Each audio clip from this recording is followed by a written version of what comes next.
আপনি যদি গ্যাসের দাম বাড়ান তাহলে আপনি যাদেরকে আহ্বান করেন বাংলাদেশে বিনিয়োগ করার জন্য তারা কোন কারণে এখানে বিনিয়োগ করতে আসবে। ৭২ সালে যে সরকার পেয়েছি, যাকে আমরা বঙ্গবন্ধু বলেছিলাম, সেই শেখ মুজিবুর রহমান ৭২ সালের জানুয়ারি মাসে এসে এই রাষ্ট্রের ক্ষমতায় বসেছেন। কিন্তু তারপর থেকে বাংলাদেশের মানুষ দেখেছেন তিনি যেটা বলেন নিজের জীবনে সেটা মানেন না, তার পরিবার সেটা মানে না। তিনি যে গণতন্ত্রের কথা বলেন তার দল সেটা মানে না, তার পরিবার সেটা মানে না, তার আত্মীয় স্বজন সেটা মানে না।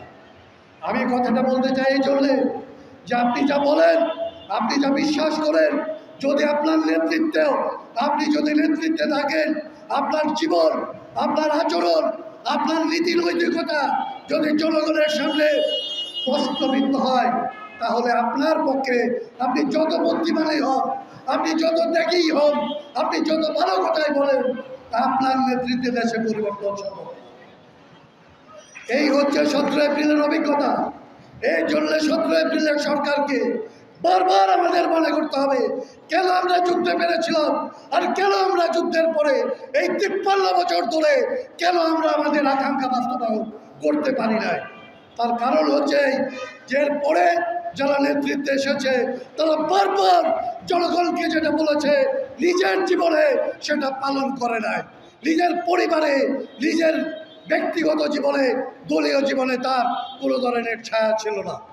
আজকে পরিষ্কার করে বলতে চাই যে আজকে আপনি এই সরকার ক্ষমতায় এসেছেন 8 তারিখ আগস্ট মাসের, আপনি কয়দিন আগে ঢাক ঢোল পিটিয়ে বাংলাদেশে নতুন করে বিনিয়োগ আসবে, বিদেশিদেরকে এইখানে পুঁজি বিনিয়োগ করার জন্য আহ্বান করেছেন। আপনাদের সাফল্যের কথা, আপনাদের পারফরমেন্সের কথা বাংলাদেশের সমস্ত মিডিয়া, বাংলাদেশের সমস্ত টেলিভিশন, বাংলাদেশের সমস্ত সোশ্যাল মিডিয়ায় আপনাদের প্রশংসায় বেসে যাওয়ার পরপর আপনারা এটার এই প্রশংসা থামবার আগেই বাংলাদেশের বিনিয়োগের ক্ষেত্রে সবচাইতে বড় কুঠার, সবচাইতে বড় আঘাতটা আপনারা করেছেন। আপনারা বলেছেন শিল্পের ক্ষেত্রে গ্যাসের যে দাম আছে সেটা 33% বাড়িয়ে দেবেন। আপনি যদি গ্যাসের দাম বাড়ান তাহলে আপনি যাদেরকে আহ্বান করেন বাংলাদেশে বিনিয়োগ করার জন্য তারা কোন কারণে এখানে বিনিয়োগ করতে আসবে। এই অবিরোধিতা ছাড়ুন, তামাশা ছাড়ুন। এর আগের সরকার আমাদের বলতো খুব উন্নয়নের গল্প বলতো। আপনাদেরকে বলি, যা পারেন সেটা করেন, যেটা পারেন সেটা স্বীকার করেন, যেটা না পারবেন সেটার জন্য জনগণের সাথে খোলা মনে কথা বলেন, ধোঁকা দেওয়ার চেষ্টা করেন না। অন্যান্য রাজনৈতিক দলের মতো এই রকমের অভিনয় করেন না। আপনাদের কাছ থেকে কেউ অভিনয় দেখতে চায় না। আরেকটা কথা বলতে চাই, বাংলাদেশে যারা খুন করেছে, যারা গুম করেছে, যারা টাকা পাচার করেছে, যাদের টাকা পাহারা দেওয়ার জন্যে এই দেশের মানুষের উপর নির্যাতন হয়েছে, সেইগুলি হয়েছে তার পেছনে একটা কারণ, এরা এই দেশের সম্পদ লুট করতে চেয়েছে। এই সম্পদ লুট করে তারা ভোগ করতে চেয়েছে, এবং যারা ভোগ করবে এবং যারা লুট করবে তাদেরকে এই দেশের মানুষ, তাদেরকে এই দেশের প্রশাসন সালাম দেবে, স্যালিউট দেবে, এইভাবে তারা আইন বানাইতে চেয়েছে। আজকে আপনারা ওই খুনিদের বিরুদ্ধে বিশেষ ট্রাইব্যুনাল করেছেন, যারা গুম করেছে তাদের বিরুদ্ধে বিশেষ ট্রাইব্যুনাল করেছেন, কিন্তু যাদের জন্য এই সমস্ত গুম, যে কারণে গুম, এই যে লুটপাট যারা করেছেন, যারা টাকা পাচার করেছেন, যারা এখন পর্যন্ত স্বীকৃত মতে বাংলাদেশে গত 15 বছর ধরে 28 লক্ষ কোটি টাকা এই দেশ থেকে পাচার করেছে, তাদেরকে এখন পর্যন্ত তাদের ক্যাশাগ্র আপনারা স্পর্শ করেন না। এখনো পর্যন্ত কেবলমাত্র একটা ব্যাংকের কথা যদি বলি, বাংলাদেশে ইসলামী ব্যাংকে ব্যবহার করে 1,05,000 কোটি টাকা পাচার হয়েছে। সেই ইসলামী ব্যাংকে এর আগের যিনি সিইও ছিলেন, যিনি ক্ষমতায় বসেছিলেন, যার হাত দিয়ে পাচার হয়েছে, আজকে পর্যন্ত তিনি সেই ব্যাংকের মালিক হয়ে, সেই ব্যাংকের সিইও হয়ে বসে আছেন। তার বিরুদ্ধে আপনি কোনো ব্যবস্থা নেন না। টাকা পাচারকারীরা রাজনৈতিক দল খুলতেছে, টাকা পাচারকারীরা পত্রিকা টেলিভিশনের মালিক হচ্ছে নতুন নতুন টাকা পাচারকারী, পুরনো পাচারকারীদের জায়গায় নতুন করে নতুন নামে নতুনভাবে সেগুলির মালিকানা নিচ্ছে। তার বিরুদ্ধে আপনারা কোনো ব্যবস্থা নিচ্ছেন না। আমরা বলছি গুম খুন যারা করেছে তাদের বিরুদ্ধে যেরকম বিশেষ ট্রাইব্যুনাল করতে হবে, সেরকম বেনজির থেকে শুরু করে সামিট গ্রুপ, তোমাক গ্রুপ, এই সমস্ত চোরেরা যারা দেশের টাকা লুটপাট করেছে, লুটপাটের পক্ষে আইন বানিয়েছে, লুটপাটের পক্ষে ব্যাংকে ব্যবহার করেছে, লুটপাটের পক্ষে আদালতকে ব্যবহার করেছে, লুটপাটের পক্ষে সুপ্রিম কোর্টের জজদেরকে ব্যবহার করেছে, পার্লামেন্টকে ব্যবহার করেছে, সেই সমস্ত লুটেরাদের সম্পদ বাজেয়াপ্ত করার আইন করুন এবং সেই সম্পদ বাজেয়াপ্ত করে এই গ্যাসের মূল্য, এই তেলের মূল্য আপনি কমাতে পারেন।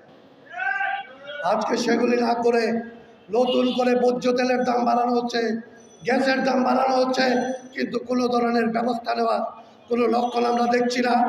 যারা বাংলাদেশে নতুন রাজনীতির কথা বলে তাদেরকে অনুরোধ করতে চাই, নতুন রাজনীতি মানে ওই লুটেরাদের কুলে ওঠা নয়। নতুন রাজনীতি মানে তাদের টাকায় সেরাটনে প্রোগ্রাম করা নয়। নতুন রাজনীতি মানে ওই তাদের টাকা দিয়ে ইন্টারকন্টিনেন্টালে সেমিনার করা নয়। নতুন রাজনীতি মানে হচ্ছে যারা লুটপাট করেছে তাদের সাথে আপোষ না করে তাদের বিরুদ্ধে বাংলাদেশে আইন, বাংলাদেশের সংবিধানকে ব্যবহার করার জন্যে যারা জীবন দিয়েছে সেই জীবন দেওয়া মানুষের অঙ্গীকারকে বাস্তবায়ন করার জন্য এখনো যারা রাজপথে আছে তাদেরকে নিয়ে এই সরকারকে, এই ব্যবস্থাকে বাধ্য করার নাম হচ্ছে বাংলাদেশে নতুন রাজনীতি করা। রাষ্ট্র সংস্কার আন্দোলন গত 12 বছর এই রাজনীতির কথা বলে আসছে। এখন আমরা সেই রাজনীতির কথাই বলি এবং আমরা আরেকটা কথা বলে এই কথাটা শেষ করতে চাই। এই সংস্কারের কথা যখন আমরা বলি আজকে অনেকের গায়ে জ্বালা ধরে। এর আগে পর্যন্ত শেখ হাসিনাকে যখন হটানোর দরকার ছিল তখন যে সমস্ত দল আগে সংস্কারের কথা বলেছেন, কথায় কথায় যারা 31 দফার কথা বলেছেন, তারা আজকে নতুন করে এই সংস্কারের বিরুদ্ধে বাংলাদেশে যাতে রাষ্ট্রের সংস্কার না হয় তার জন্য মাঠে নেমেছেন। পরিষ্কার করে বলতে চাই, বাংলাদেশের জনগণ কেবলমাত্র আপনাদেরকে ক্ষমতায় বসানোর জন্যে এইখানে অভ্যুত্থান করে নাই। আপনাদেরকে ক্ষমতায় বসানোর জন্য এইখান থেকে শেখ হাসিনাকে তাড়ানোর জন্যে বুক পেতে আবু সাইদরা জীবন দেয় নাই। আবু সাইদরা জীবন দিয়েছে তার বাপ পেশাব, তার ভাই বোনের জীবনের অধিকার প্রতিষ্ঠা করার জন্যে, বাংলাদেশের রাষ্ট্রকে, বাংলাদেশের আইনকে, বাংলাদেশের সমাজকে এই আবু সাইদদের পক্ষে, এই ইয়াকুবদের পক্ষে, এই সাধারণ মানুষদের পক্ষে, এই গার্মেন্টস শ্রমিকদের পক্ষে, কৃষকের পক্ষে, রিক্সাওয়ালার পক্ষে, শ্রমিকের পক্ষে যে বাংলাদেশ, সেই বাংলাদেশ বানানোর জন্যে, সেই বাংলাদেশ বানানোর পক্ষে, বাংলাদেশের আইন কানুনকে সংস্কার করার জন্যে তারা জীবন দিয়েছে। এদের সাথে বেইমানি করে, এই রক্তের সাথে বেইমানি করে, জুলাইয়ের আকাঙ্ক্ষার সাথে বেইমানি করে বাংলাদেশে নতুন করে আর কাউকে আমরা হাসিনা হতে দেব না। বাংলাদেশে কোনো হাসিনাগিরি ভবিষ্যতে চলবে না। এই কথা বলে এবং তার জন্যে আজকে যারা মাঠে আছেন তাদেরকে আগামীতে বাংলাদেশে কোনো হাসিনাগিরির যাতে উদ্ভব না হয়, হাসিনারা যাতে কোনো নতুন নামে, কোনো নতুন বন্দোবস্তের নামে, কোনো নতুন রাজনীতির নামে, কোনো ধরনের স্থিতিশীলতার নামে, কোনো পার্লামেন্টের নামে যাতে আবার এই রকমের ওই সংশোধনবাদী ওই লুটের ব্যবস্থাকে এইখানে প্রতিষ্ঠা করতে না পারে, তার জন্য সজাগ থাকার জন্য ওই 17 এপ্রিলের সরকারের মতো কাজে কর্মে জীবনের প্রতিটা ক্ষেত্রে যা বলে তা বাস্তবায়ন করার জন্যে যেটা বলবো সেটার সাথে যেন আমরা থাকতে পারি, সে পরীক্ষা নিয়ে আমাদের সাথে আপনাদের যদি মনে হয় রাষ্ট্র সংস্কার আন্দোলন যা বলে সেটা করার জন্যে রাজপথে জীবন দিতে প্রস্তুত থাকে, তাহলেই কেবলমাত্র রাষ্ট্র সংস্কার আন্দোলনের সাথে আপনাদেরকে যুক্ত হওয়ার আহ্বান জানাই। আর যদি আপনারা দেখেন যে আমাদের মধ্যে আমরা যেটা বলি আমরা সেটা করি না, আমরা যা দাবি করি তার সাথে আমাদের কোনো মিল নাই, আমাদেরকে ছেড়ে দিয়ে আপনারা চলে যাবেন, আমাদের কোনো কথা থাকবে না। তবে যতক্ষণ পর্যন্ত বাংলাদেশের এই ব্যবস্থা প্রতিষ্ঠা করতে না পারি আমরা, ততক্ষণ পর্যন্ত এই আন্দোলন আমাদের অব্যাহত থাকবে। 17 এপ্রিলের যে আকাঙ্ক্ষা, সে আকাঙ্ক্ষাকে আমরা বাস্তবায়ন করব এবং এই বাংলাদেশের সংস্কার করব। বাংলাদেশের নতুন রাষ্ট্র, নতুন আইন, নতুন সংবিধান এবং নতুন সরকার গঠন করব, এই আশাবাদ ব্যক্ত করে আপনাদের সবাইকে সেই লড়াইয়ে একসাথে থাকার আহ্বান জানিয়ে এবং রাষ্ট্র সংস্কারের আন্দোলনকে এগিয়ে নিয়ে যাওয়ার আহ্বান জানিয়ে আমার কথা আমি এখানে শেষ করছি। আপনাদের বিজয়, আমাদের বিজয় অনিবার্য, যদি আমরা সঠিক পথে দেহের পথে লড়াইকে অব্যাহত রাখি। আপনারা সবাইকে ধন্যবাদ।